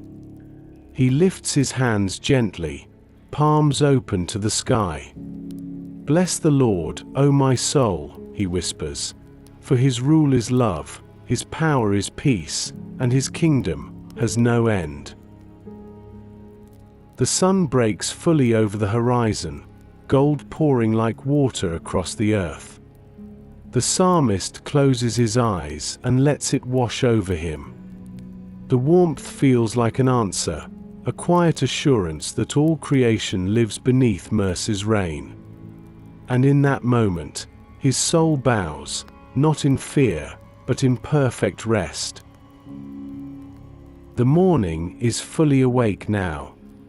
Soft rays stretch across the city walls.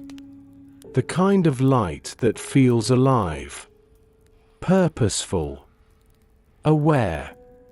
David lifts his face to it, eyes half closed, the warmth sinking through him like peace made visible. His heart is quiet, steady, but the stillness around him hums, as though the air itself is listening. He whispers the next verse, gently. Bless the Lord, you his angels, who excel in strength, who do his word, heeding the voice of his command.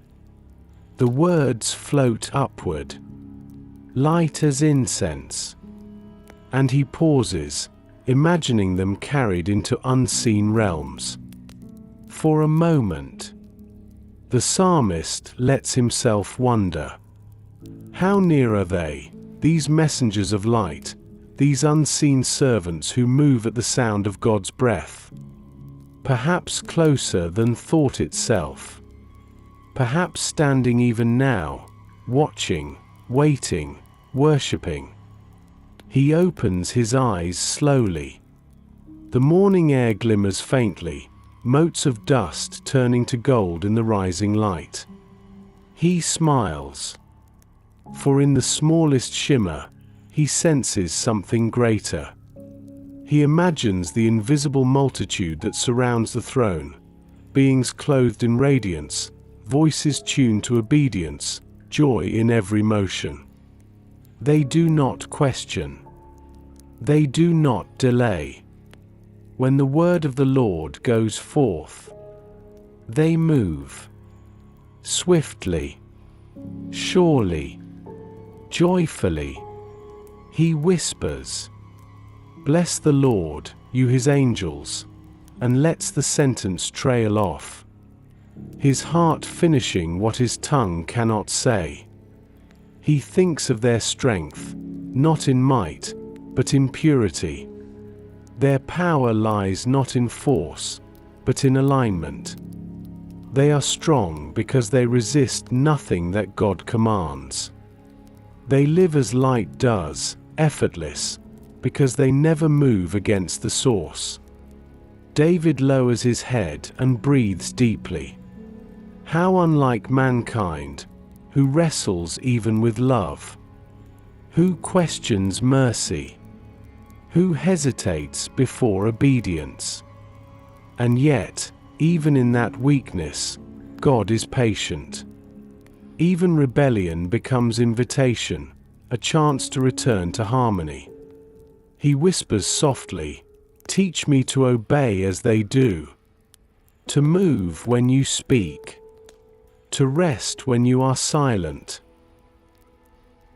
He can almost hear it now, not sound, exactly, but vibration. A rhythm woven through creation. The quiet pulse of divine order, the same harmony that keeps stars in their orbits, oceans in their bounds, and hearts in their timing. He closes his eyes again. And in the stillness, he imagines the scene his spirit knows to be true, a throne radiant beyond description. A sea of crystal light. And around it, countless angels, their wings shimmering like flame. Their voices rise, layer upon layer, not in noise but in perfect unity. They sing the same refrain, soft, eternal, unbroken. Holy, holy, holy is the Lord of hosts.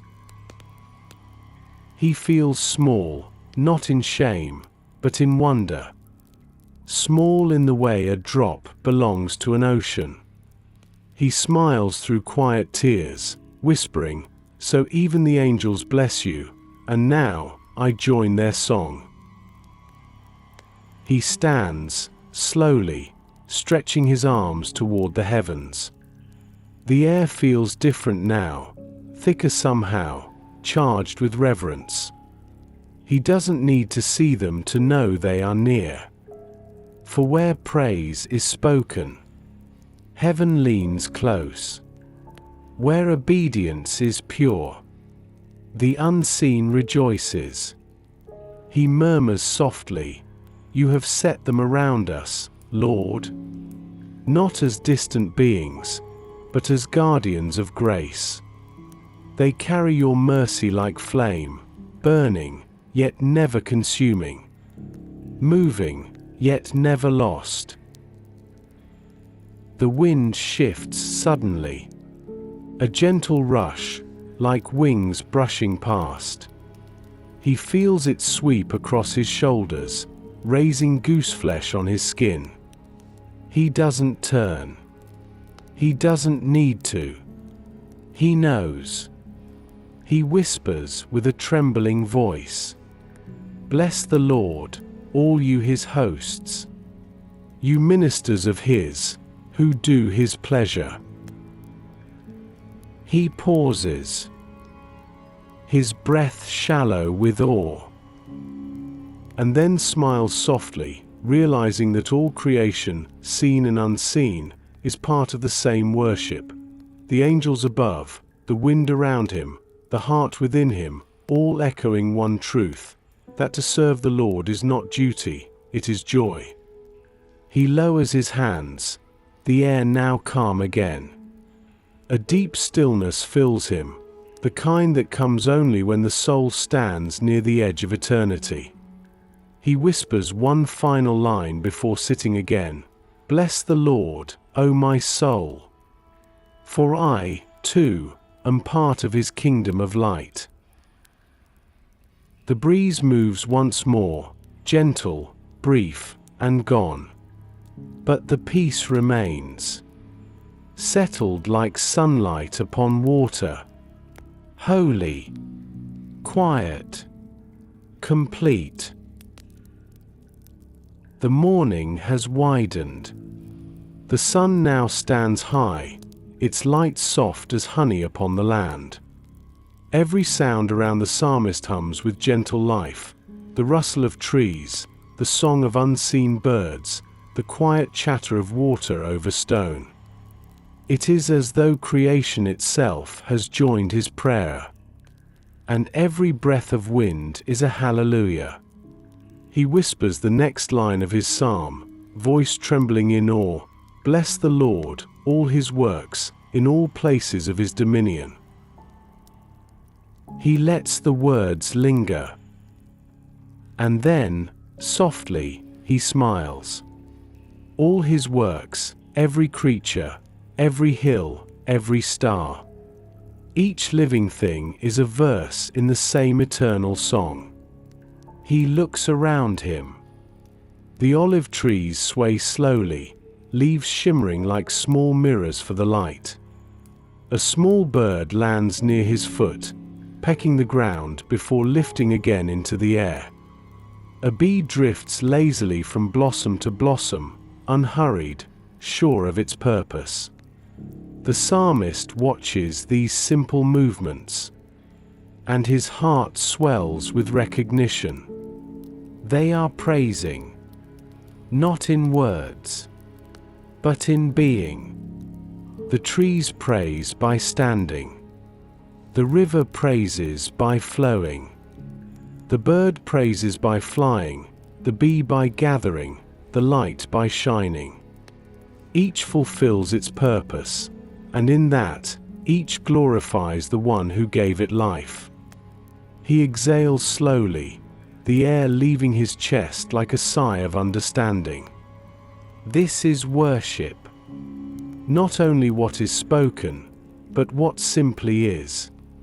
He looks toward the horizon where the city gleams beneath the noon sun. Rooftops, gardens, markets, the faint hum of labor rising like incense. Each motion, each breath, is part of the same unseen symphony, a music too vast for human ears, yet always playing beneath the noise of the world. He whispers, "Bless the Lord, all his works," and pauses, the phrase rolling through him like a river made of light. He thinks of how small he is, a single voice among countless wonders, and yet how precious it feels to be included. Every life, every heartbeat, every spark of awareness joins the same refrain. He closes his eyes. In the dark behind his lids, he sees it, the mountains rising in majesty, the oceans pulsing with power, the stars scattered like seeds of eternal praise. He sees the creatures of the deep, the wings of the sky, the quiet crawling things of the earth, each one moving in rhythm with the divine breath. He breathes the truth out slowly. All of it belongs to you. All of it praises you, whether seen or unseen.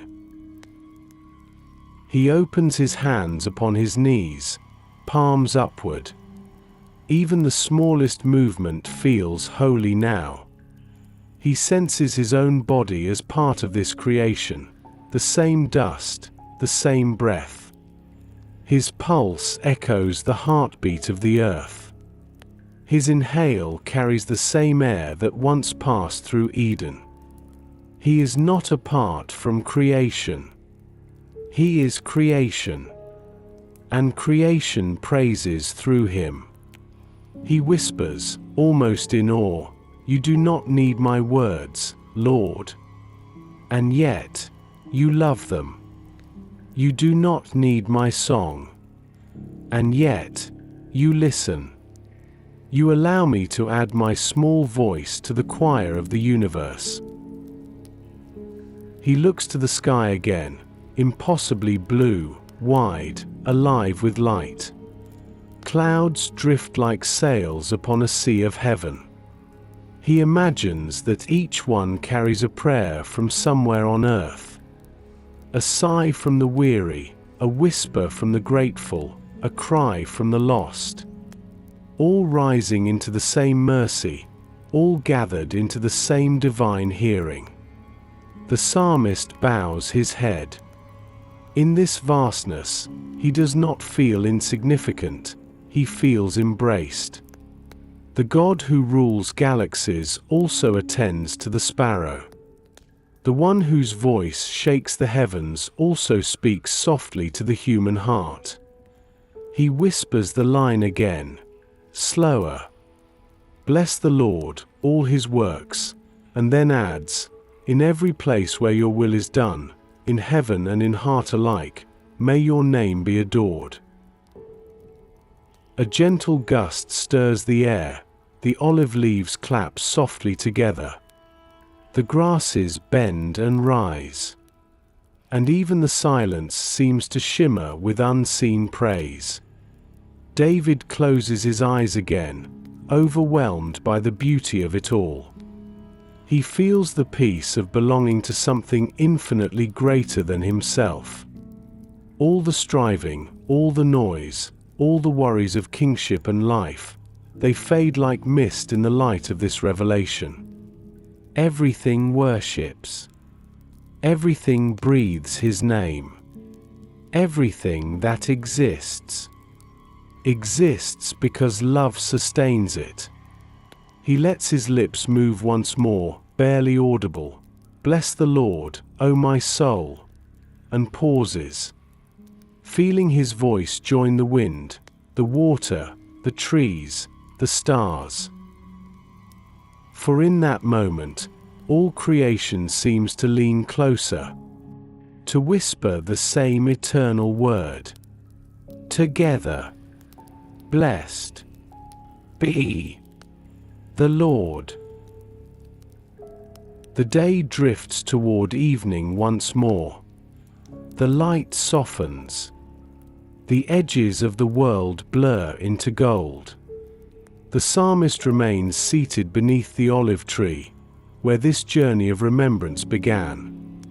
The air around him is calm now, not silent, but peaceful, alive with the small sounds of life continuing, the hum of insects, the faint cry of doves returning to their nests, the whisper of grass leaning with the wind.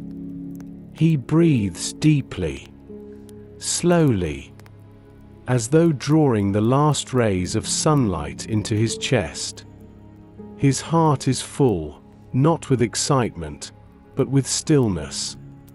He has remembered everything that needed to be remembered, the forgiveness that cleanses, the healing that restores, the mercy that crowns, the justice that uplifts, the compassion that never ends. Now there is nothing left to say, only to rest in gratitude. He whispers softly, "Bless the Lord, O my soul." The words are familiar, ancient, but now they sound different. They do not rise from longing, but from fulfillment. Not from need, but from nearness. They feel like the soul exhaling, like the heart finding home. He leans his head back against the rough bark of the olive tree, feeling its strength behind him. He thinks of all that has passed, his youth, his battles, his failures, his songs, his repentance, his peace. Every joy, every sorrow, every turning, woven by one unseen hand into a single thread of mercy. He smiles faintly. How often had he tried to direct his own path, not realizing that each step, even the missteps, was already within the map of divine grace. Even regret, when surrendered, had become worship. Even brokenness, when remembered, had become beauty. The breeze stirs gently, carrying the scent of earth and myrrh. He watches the light ripple through the leaves above him, the sun filtering in fragments through the branches, like heaven reminding the earth that it has not forgotten her. He breathes, and every breath feels like prayer now. No words, no striving, just existence in harmony with the giver of life. He whispers again, "Bless the Lord, O my soul," this time slower, each syllable wrapped in the rhythm of his pulse, each pause filled with quiet awe.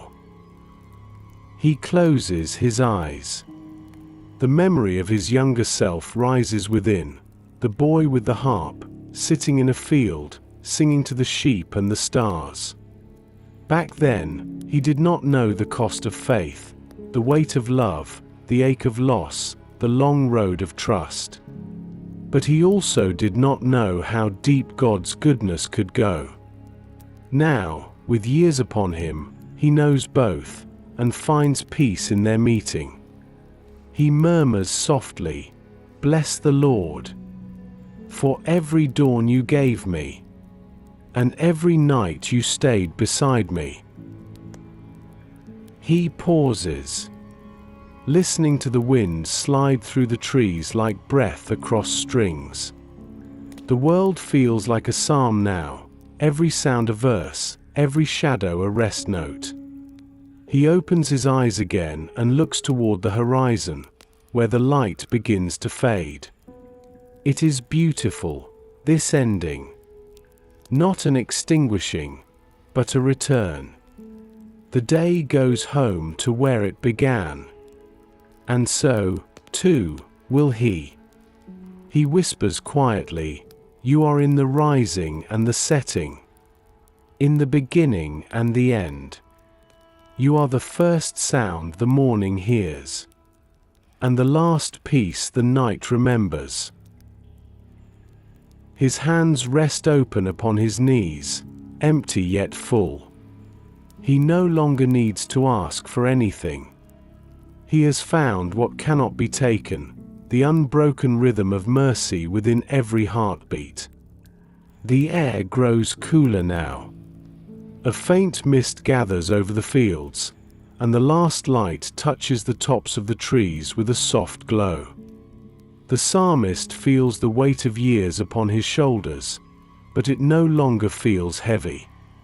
It feels holy, like a garment worn smooth by devotion. He breathes one final time, long, deep, and slow, and lets the breath go, like a blessing released into the air. Bless the Lord, O my soul. The words fade, but the peace remains. Within him, around him, beyond him, everything still sings. The earth hums. The heavens listen. And his soul, small and eternal at once, folds itself gently into rest. The sun sinks low. A final thread of gold slipping beneath the horizon, leaving the sky brushed in rose and silver. The psalmist sits quietly beneath the olive tree where the day began, his body still, his heart wide open. The air cools around him, fragrant with cedar, earth, and the faint sweetness of crushed grass. It is the hour of gentleness, when the noise of the world softens, and everything living seems to breathe in rhythm with grace. He gazes toward the western hills, their edges glowing faintly in the dying light. It feels like the world is bowing, the mountains bending low, the trees leaning inward, the sky lowering its voice in reverence.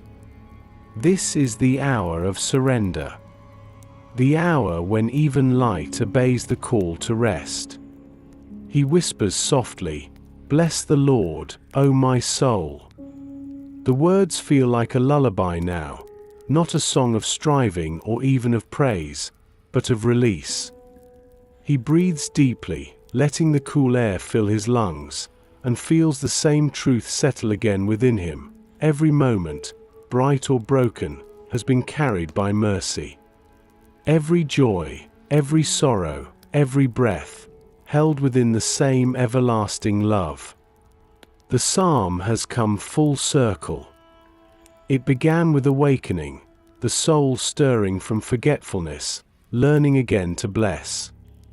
And now, as the night rises, the same soul closes its eyes in peace, remembering that God has been faithful through it all. The first stars appear.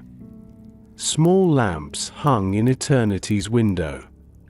They seem to flicker in time with his breathing, a silent reminder that heaven does not sleep. Even when the earth grows dark, the light above continues, steady, unbroken. He whispers, "You keep watch when I cannot. You remain when all else fades." The night wind moves softly through the grove. It carries a sound like the hush of robes, the whisper of angels passing unseen, their unseen presence wrapping the air in calm. David closes his eyes and listens. He can almost hear it, a song too delicate for mortal ear, woven through the quiet, a song of rest, of remembrance, of endless peace. He tilts his head toward the heavens, voice barely audible, Your mercy has followed me through the light of day. And now, it covers me in the shadow of your wings. He folds his hands loosely in his lap. The pulse beneath his skin is slow, sure, each beat a small prayer of gratitude. He feels no need to speak anymore. Praise has turned into peace. Worship has become rest. The scent of night blossoms drifts through the air. Somewhere nearby, a stream murmurs, its water catching the fading light, shimmering like silver threads. The psalmist listens, and in its rhythm he hears the same heartbeat of eternity he felt in the morning. All things flow toward God, and in Him, all things find home. He smiles softly, whispering through the dusk, "You crown the day with your kindness, and you seal the night with your peace." The moon rises behind the hills, full, white, serene. It spills its glow across the earth like a benediction, a quiet blessing spoken without words. Every branch, every blade, every shadow gleams under its touch. The world seems washed clean, a new creation born beneath the old sky. David bows his head, eyes closed, heart steady. He feels the Father's nearness like breath upon his skin. He knows, when he sleeps, God will not. When he forgets, heaven will remember. When his voice fades, mercy will continue to sing. He whispers one final line before the night takes full hold: "Bless the Lord, O my soul, for he has been good to me all my days." The wind slows. The stars gleam. And time itself seems to pause, as though creation waits beside him in reverent silence. Then, softly, the olive branches sway, a sound like applause in slow motion. And the psalmist smiles, knowing the world has joined his closing prayer. He exhales one more breath. Long, calm, full of peace. And as the sky deepens into blue-black velvet, his soul rests, not in ending, but in the quiet certainty that love never ceases. Night has fully come. The air is cool and still, and the sky above the psalmist glows with 1,000 stars, a silent choir shimmering across the darkness. The moonlight spills gently over the olive grove, touching the earth in soft silver, turning even the smallest leaf into something sacred. David sits quietly beneath the same tree that shaded him at dawn. The lamp beside him has long since burned low, its tiny flame flickering like the last heartbeat of the day. But the light within him burns steady, the flame of faith that no darkness can extinguish. He breathes slowly. Each breath a prayer, each pause a peace. His heart feels light, his body weary but content, like a traveler who has reached home after a long, beautiful road. He whispers softly, "Bless the Lord, O my soul."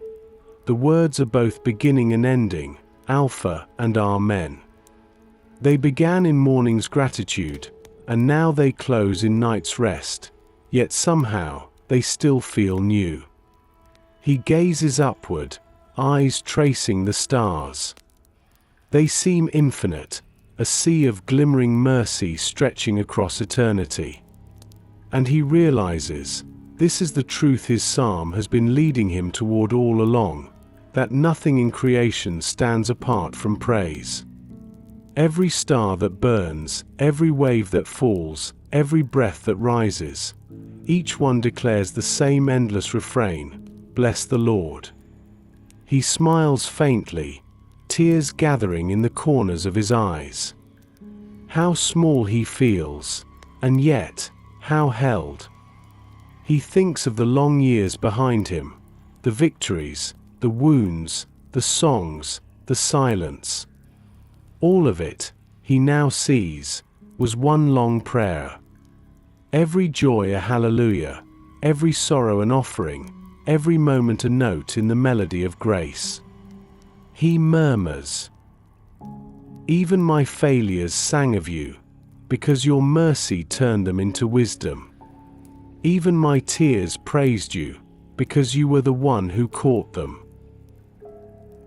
He leans his head back against the olive tree, the bark cool against his skin. Above him, the branches sway gently, their shadows dancing in the moonlight, as if the tree itself whispers with him, joining his final hymn. "Bless the Lord, O my soul," he says again, and his voice is softer now, slower, like a lullaby between heaven and earth. He closes his eyes and lets the words become breath. He can almost feel the unseen hosts, angels from the morning's prayer, gathering once more, their presence near, their quiet song wrapping around the night. They sing not in thunder, but in peace. Not in command, but in contentment. And their song feels familiar, for it is the same that stirs within his own heart. All creation blesses the Lord, and now his soul joins the chorus, not as a king or poet, but as one small child of the infinite. He whispers again, the words barely sound now, woven into the rhythm of his breathing. "Bless the Lord, O my soul." He pauses, and then adds softly, "For his mercy is everlasting, and his love endures forever." The breeze moves once more through the grove, gentle, tender, like a final caress. It brushes against his face, lifting a few silver strands of hair. He smiles through his tears, and the peace that fills him now is perfect, the peace of one who knows he is seen, known, and loved beyond time. He looks toward the heavens one last time. The stars shimmer brighter, their light reflecting in his eyes. He whispers, almost to himself, "Even the night worships you." He bows his head. His lips form the final word of his life's psalm. Amen. The sound fades gently into the night, but it does not end. It rises like breath into eternity, joining the endless praise that began before the world was formed, and will never cease to be. All is still. All is well. The soul rests, not in silence, but in the eternal song of love that never stops singing. Bless the Lord, O my soul.